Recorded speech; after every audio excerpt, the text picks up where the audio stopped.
Listen, if your sales team is filled with a bunch of duds like this, it won't matter how great of a product you're selling, your sales team will still fail. But on the flip side, if your sales team is stocked to the brim with A players, then you'll blow your competition out of the water. So in this video, I'll share with you exactly how you can attract the absolute best talent to work for your sales team. So the first thing that you need to do is to have incredible clarity into the role that you're trying to hire for.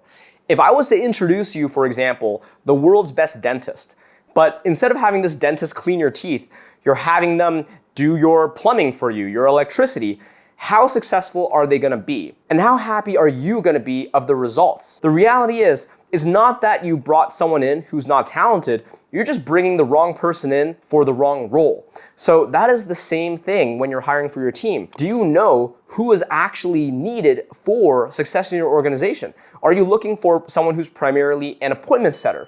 Are you looking for someone who is primarily doing phone calls versus the DMs versus emails? Is it an inbound or an outbound role? Do you know where you want them to eventually get promoted to? A closer, a manager? All of these things, their existing activities, even to their career trajectory, are elements that you will need to understand if you want to hire the right people. Because, for example, let's say you're trying to find an appointment setter, but then all of your candidates that are applying are closers and they want to continue to close. You could find someone who's amazingly talented, but they're not going to succeed because that's not even the job that they want in the first place.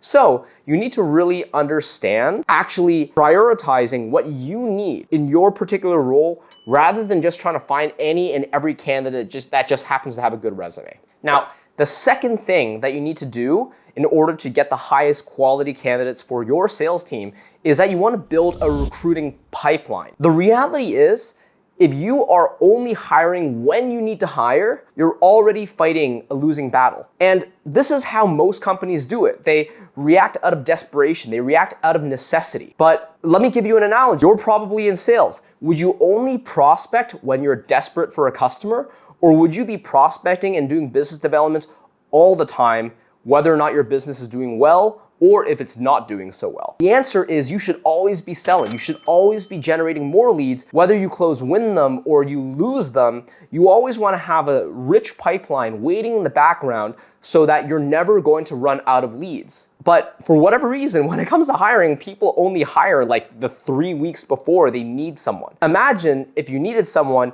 and you already spent the time in getting 100 candidates 3 months ago, so that now that you need this person, you can pretty much go from those existing applicants to your ultimate hire in the span of a week. Then you won't need to go through weeks and weeks, if not months, of enduring that pain as you're trying to identify the right talent for your organization. Don't hire out of desperation. Think ahead, put in the work in advance, and then you'll have lots of options, much more than your competitors, and then you'll beat them. Now, the third tactic is you want to build a personal or company brand. If you want the best talent, your talent needs to think that you are actually a highly reputable company with massive value to offer the world. All of the best talent in the world is going to need to be sold to. And because the reality is, the best talents in the world, they have options. Everyone wants them to work for them. So how are you going to stand out? I can promise you, Google and Tesla, they're never lacking for talent. They have amazing brands, they have name recognition, and if anything, applicants come to them. That talent will flock to them. They'll actually have an inbound lead funnel of talent, which not only is super well qualified, but they're probably the best in their industry. So you want to emulate this and follow some of the patterns of the Apples and the Teslas and the Googles of the world. Now, I'm not asking you to build $1 billion business in order to have this level of branding to draw in talent. In fact, if you're working in a smaller industry, all you need to really do is have content. And for me, content has actually been one of the ways that I've been hiring. Let's not kid ourselves. It's not as though I'm this multi-billion-dollar company. It's not as though I'm famous at all. But me even just having something as simple as a 4,000 person Facebook group where I've been sharing content for a year has actually been responsible for me hiring like half of my team members, multiple of which have ended up generating me hundreds of thousands of dollars worth of sales. So If you were to even spend time in building a brand, just by building that brand, you can massively accelerate the speed at which you can have high quality talent coming to you instead of the other way around. Now, the fourth point is compensation. You have to be able to compensate well. And in sales, this is especially the case because if you cheap out and give mediocre compensation plans, you'll just simply never get the best sales talent. And the reason why is because there's massive demand for quality salespeople, but the supply is not that great. Most of the salespeople out there, the reason why they're looking for a new job or they're unemployed is because they just aren't that good. So you want to find the best of the best for your organization, whether it's an appointment setter, whether it's an account executive or closer. And the thing is with these higher quality salespeople, they know their worth. Hiring these people is not as simple as just evaluating them and seeing if they're a good fit for you. It's just as much convincing and persuading them that you run an awesome enough business with enough perks that it's worth their time. Convince them. Obviously, money isn't everything, but certainly in the world of sales, it makes a big deal. It makes a big impact on how attractive someone will be perceiving your role and your opportunity.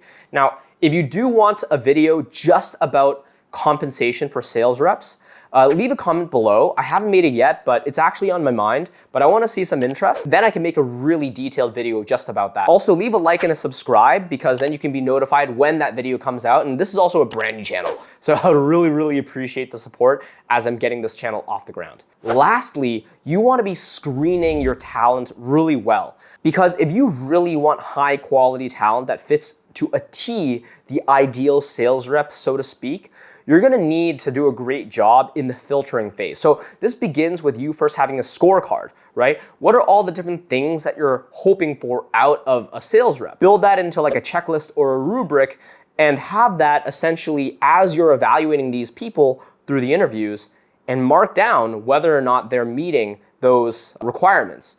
Now, for us, we actually have a two-stage interview process. We like to do a behavioral interview to understand why they're passionate about sales, what their vision is for their growth within your organization, their previous sales background, but behaviorals are almost never enough. I personally love to run candidates through role plays. So having a real sales situation where they can test out whether or not they can manage objections, where they can pitch without feeling overly salesy, and many other things that are important in just communication skills, we'll actually just find out over the course of a role play interview. And from there, we'll even then do a trial. I honestly have lost count of the amount of times that people have interviewed incredibly well, but then somehow once they arrive onto the job, they don't perform at all the way that I think they should. So you don't want to be overly emphasizing what you've seen in an interview. You also want to just test them out for a week or two in your organization, give them a couple test projects, and see how they perform in the field. And if they can crush it for both the interviews as well as that mini probationary trial week, if you will, then there's no reason why they shouldn't also succeed 3 months, 6 months, a year down the line. Now, if you follow some of the things that I've spoken about today, you're gonna have yourself an amazing sales team. And I know this because I've helped out over 120 companies in the last 3 years improve their sales process and build really high performing sales teams. And if that's something that you're trying to do as well, then would love if you just booked a call with me below. I actually have a link and we can have a one-on-one conversation. No pressure, not gonna try to overly pitch you anything, but we'll at least go through your existing issues and I'll give you a set of recommendations that I will have a lot of confidence will get you to the next. So if that's something interesting, just click on the link below. If that's a little bit too much for you, then just check out some of these other videos that I have that can certainly help you continuously optimize your sales process, all right? So cheers.